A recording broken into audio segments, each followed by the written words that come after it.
Good morning and welcome back to Singlish vlogs. ਸਵੇਰ ਦੇ ਵੱਜ ਰਿਹਾ 6। ਪਹਿਲੇ ਮੈਂ ਜਾ ਰਿਹਾ ਜਿਮ, ਉਸ ਤੋਂ ਬਾਅਦ ਮੈਂ ਜਾਣਾ ਯੂਵੀਕ ਆਪਣੇ ਫਰੈਂਡ ਆਰਿਅਨ ਨੂੰ ਮਿਲਣ ਤੇ ਉਹਦੇ ਕੋਲੋਂ ਯੂਨੀਵਰਸਿਟੀ ਆਫ ਵਿਕਟੋਰੀਆ ਬਾਰੇ ਪੁੱਛਾਂਗੇ। ਇਹ ਵਲੌਗ ਉਹਨਾਂ ਲਈ ਆ ਜਿਨ੍ਹਾਂ ਨੇ ਆਲਰੇਡੀ ਯੂਨੀਵਰਸਿਟੀ 'ਚ ਅਪਲਾਈ ਕੀਤਾ ਹੋਇਆ ਜਾਂ ਜਿਹੜੇ ਫਿਰ ਪਲਾਨ ਕਰ ਰਹੇ ਆ ਯੂਨੀਵਰਸਿਟੀ 'ਚ ਆਉਣ ਦਾ। Without wasting any time let's move on to the interview. Okay, पहले थोड़ा चिल करते हैं, चिल मोड करते हैं। A few moments later. UV क्यों चूज करी? तो यार यूविक चूज़ करने के honestly there were multiple reasons.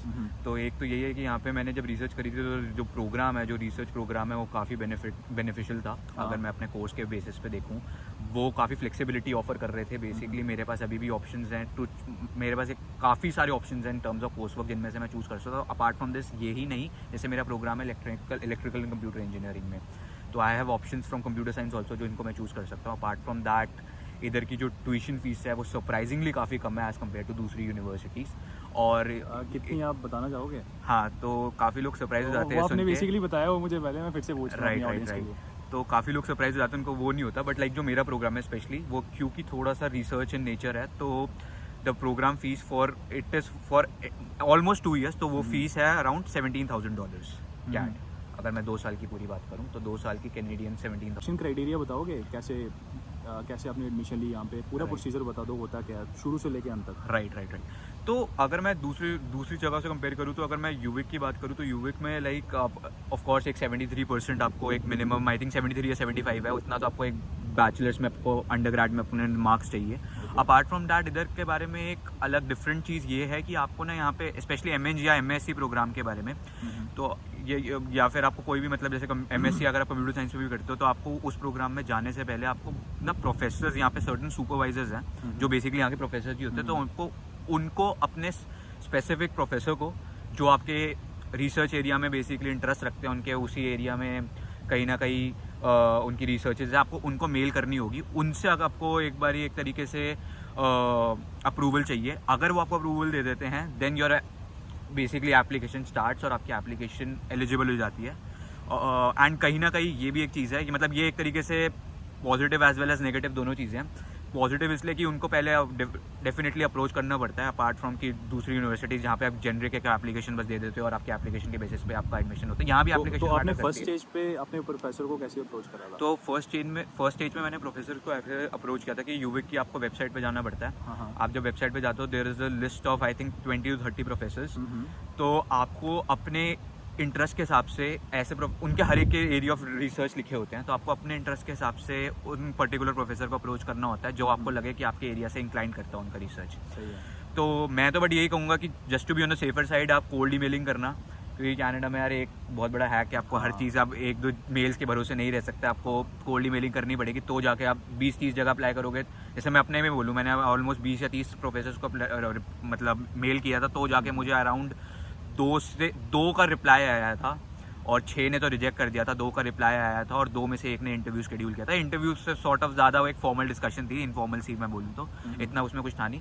But हाँ, इसका बेनिफिट एक बार ही हो जाता है, एक बार प्रोफेसर आपको अप्रूव कर देते हैं ना, तो उसके बाद आपका एडमिशन ऑलमोस्ट गारंटी। और अप्लाइड डेटा साइंस में भी कोर्सेज देती हैं।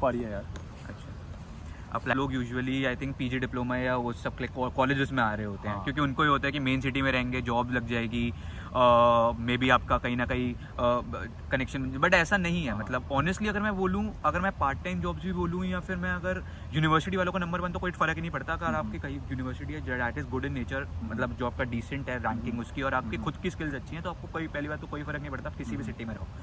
तो ये बहुत बड़ी मिथ है कि आपको किसी मेजर सिटी में रहना पड़ेगा। सेकेंडली एक बहुत बड़ी चीज़ मैंने यहाँ पे विक्टोरिया सिटी में स्पेशली देखी है कि यार यहाँ पे बहुत सारी जॉब्स है, specially if I am talking about part time. तो अगर मैं किसी भी बिग सिटी, सबसे पहले ये चीज़ बताओ, जब तुम आए थे तुम्हें कितने दिनों में जॉब मिल गई थी विक्टोरिया? यार पीपल डोंट बिलीव दिस, मुझे लिटरली मैं अप्लाई करने के 2 दिन में ही आ गई थी, दैट टू 4 ऑफर्स। इररिस्पेक्टिव कि मतलब अगर मैं यही सिमिलर अपने काउंटर पार्ट्स की बात करूँ, जो मेरे फ्रेंड्स वैंकूवर या टोरंटो साइड या फिर आपके मॉन्ट्रियल किसी भी बड़ी सिटी में गए थे, उनको 1 महीना लग गया था, तब भी उनको कोई रिप्लाईज नहीं आ रहे थे। या ब्रैम्पटन गए थे या फिर आपका वैसे वहाँ पे तो जॉब्स का काफ़ी मुश्किल है यार, क्योंकि वही एग्जैक्टली वही चीज़ है ना कि सारे लोग वहीं पर जा रहे हैं। सबको है कि वहाँ पे पता नहीं बिग सिटीज़ में जाके क्या हो जाएगा, वहाँ पे मतलब कोई मुझे एग्जैक्टली इसलिए मतलब मुझे इस चीज़ के बारे में पता नहीं था, बट ये चीज़ मैंने यहाँ पे आके बहुत जल्दी नोटिस आए थे। मैकपर्सन लाइब्रेरी आप मेरे पीछे पढ़ सकते हो, तो ये काफ़ी बड़ी लाइब्रेरी है यार, लाइब्रेरी है यूविक की, और काफ़ी सही है यार। मुझे हाउसिंग के बारे में बताओ, तुम्हें रूम ढूंढने में यहाँ पे दिक्कत हुई थी या नहीं? रूम ढूंढने के लिए अगर मैं बोलूँ तो मेरा तो वही था कि स्टार्टिंग में मैंने एयरबीएनबी की थी for the first 15 days just to be on the safer side. But अगर मैं बोलूँ तो रूम के लिए पहली बात तो ऑन कैंपस हाउसिंग भी होती है, अगर आपका वहाँ लग गया तो well and good, but I believe कि ऑन कैंपस हाउसिंग थोड़ी सी एक्सपेंसिव पड़ती है, ठीक है, वहाँ थोड़ी ऑफकोर्स सबका अपना पर्सनल चॉइस होती है अपार्ट फ्रॉम दैट। बट इसके अलावा आप यूविक की पोर्टल में ऑफिशियल ऑफ कैंपस हाउसिंग भी है जो यूनिवर्सिटी यूविक के मतलब एक तरीके से पार्टनरशिप में जितने भी लोग हैं उनके साथ बनी हुई है। तो अगर आप चाहो तो आप उधर जाके एक्सप्लोर कर सकते हो, और आपको ईजिली आपको कोई जनरल घर जो आपको ऑफ कैंपस होगा वो आपको किसी यूविक स्टूडेंट के साथ ही मिल जाएगा, तो दैट इज वेरी गुड, मैंने भी वही लिया हुआ है। सही है। और तुम अभी प्राइवेट रह रहे हो ना? राइट। तो तुम कितना रेंट पे कर रहे हो यहाँ पे? I am paying around $850, that is pretty nice. मतलब विक्टोरिया के बारे में हाँ ये चीज़ है, विक्टोरिया इज नॉट अ मतलब चीप सिटी, इट इज थोड़ा एक्सपेंसिव ही है अगर मैं ऑनेस्टली बोलूँ तो हाँ, बट स्टिल 850 में मुझे एक decent deal I would say मिल गई। तो जो बंदियाँ अभी टोरंटो जा रहे हैं, वैंकूवर जा रहे हैं पढ़ाई करने के लिए, और विक्टोरिया में भी काफ़ी ऐसी कॉलेजेस हैं जहाँ पे आप पीजी और यूजी डिप्लोमा कर सकते हो, है ना? राइट। तो आप क्या कहना चाहोगे उनके लिए? उनको यहाँ पे आना चाहिए करने के लिए, क्योंकि यहाँ पे जॉब्स की कोई कमी नहीं है, हाउसिंग भी मिल जाती है यहाँ पे। सॉरी यार, ठीक है। और मेनली आजकल जो हमें स्टूडेंट्स को कंसर्न रहता है वो है जॉब का। जॉब मिलनी चाहिए। बिल्कुल। तो जॉब मिलने का यहाँ पे कोई वो नहीं है, कोई इतना वो नहीं है ना, मिल जाती है यहाँ पे जॉब। तो कोई मैसेज आपका उनके लिए? यार मैसेज यही है कि यार Victoria is a beautiful city, definitely आप लोग आ सकते हो, स्पेशली अगर आप मतलब जो पार्ट टाइम पर्सपेक्टिव को अगर आप दिमाग में रखते हो तो बहुत ईजिली आ सकते हो, ठीक है।